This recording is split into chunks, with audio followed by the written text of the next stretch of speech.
Hello, exhausted, frazzled women. Imagine having a home that is streamlined, feels like it runs itself, because if you don't cut the excess now, that dream of truly relaxing with your family, it'll just stay out of reach. Can you relate to this? At the end of a long day of working at the hospital, caring for my 3 boys, making dinner, bath time, and more, I would literally just collapse and just want to dissociate into a little bit of TV, watch some Netflix or something. The house would be a disaster. Toys all over the playroom, the living room, the dining room, and honestly, I was waiting for them to start invading the neighbor's yard like some kind of toy army. We also had piles of paper that we planned to get to later, right when you got in the door. And I felt like a big old lazy lump because I couldn't even keep it clean, even though I felt like I never sat down. The mess wasn't just in my house, it was in my head too. I'd feel so stressed and snappy, and honestly, it started to affect my relationships. I hated the constant arguments about chores and the guilt of feeling like I just couldn't keep up. And I was like cranky with my husband and my kids. I wanted my home to feel like a safe haven, not a source of stress for my family. And yes, I was busy, but the house should not have been that hard to keep up with. And we had a bigger problem. We had too much stuff. We also had a garage full of stuff that we didn't use, boxes that we had not unpacked and didn't know what was inside from when we had moved there 5 years before. I thought I might find my old high school retainer. And it was the same with the cubby under the stairs. Only there was also luggage that didn't work, old binders from my husband's school, and then another storage room full of decorations, excess toys, baby stuff, and more. And that's just what was in storage. That's not to count the stuff that was lying around the house.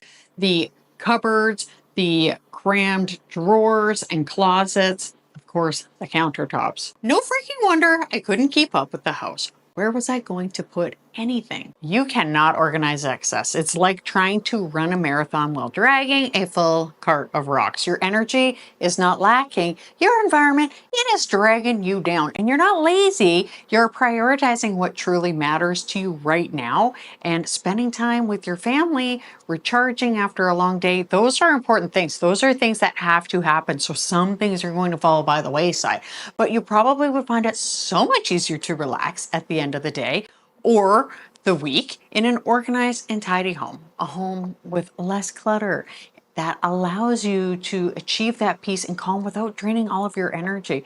Just imagine walking into a room and not stepping on Lego. I mean, that's the dream, right?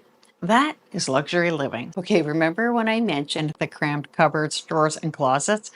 So imagine that at least half of that stuff we don't use. In fact, did you know that 80% of what we own is rarely, if ever, used, meaning that we only use about 20%. So about 4 out of 5 items in our home are pretty much just collecting dust, never getting used. So should we keep what we're not using? A lot of people, they feel like they should hang on to things just in case. And that makes so much sense. I mean, if you think about like historically, people were nomads and there was just a ton of like not as much abundance as there is now. And I used to think that too. But since I've decluttered, there's only one thing I've ever replaced, and that was some big 2-liter jars to make kombucha. It is worth it to have that space. And sometimes I say to people, go ahead, declutter. If you need to repurchase something for less than $20, do that. And they say, well, that's like wasteful and money, blah, blah, blah. I'm like, hey, go ahead. Try to find a couple things to sell for $50. Put that aside just in case you have to buy something again, but you probably won't have to. And let me ask you, what is more valuable to you? The security of having a few unused items that you'll probably never use, or the joy and relief of living in a clean, organized space that feels amazing every day, a tidy home that just frees up your time and your mental energy to focus on what really matters, to do what you want? So just imagine for a minute walking into your kitchen in the morning. The counters are clear, the sink is empty, and everything is exactly where it should be. The sunlight streams through the windows, and instead of feeling stressed, you actually feel peace. And think about running your hand over a clean countertop or folding laundry without feeling like you're losing a battle against the pile, or the feeling of opening the smooth glide of a clean, organized drawer and not a tug of war with overstuffed clutter. And wouldn't it feel great to just sit down at the end of the day in a space that does not demand more from you, to actually relax without the mental to-do list pulling at your energy? And your evenings, they're filled with laughter from your kids, not arguments about cleaning up. Can you just hear the Monopoly game? And perhaps some arguments because the banker is a little bit shady. It's still much better than stressing over your house. That's what a simplified, organized home can bring. So how do you get a clean, organized house with less stuff? I like to use my mighty method. First, you triage. We assess and identify where the problems are the worst and where the stuff is coming from, where you are losing your time, your money, and your energy. Next, simplify, removing the stuff you don't need that is taking up your physical, mental space, stopping at activities that are time and energy leaks. And we're also going to start in the areas that impact us the most and give us the results that will make life easier. Third, we thrive. You set up systems that are going to prevent these problems from starting again.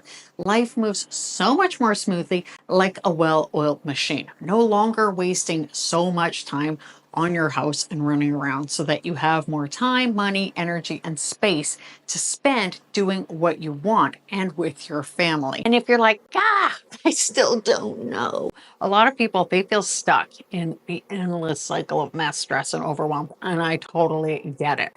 And they don't quite know where to start or actually what the biggest problem is. It all feels big and it all feels like a problem.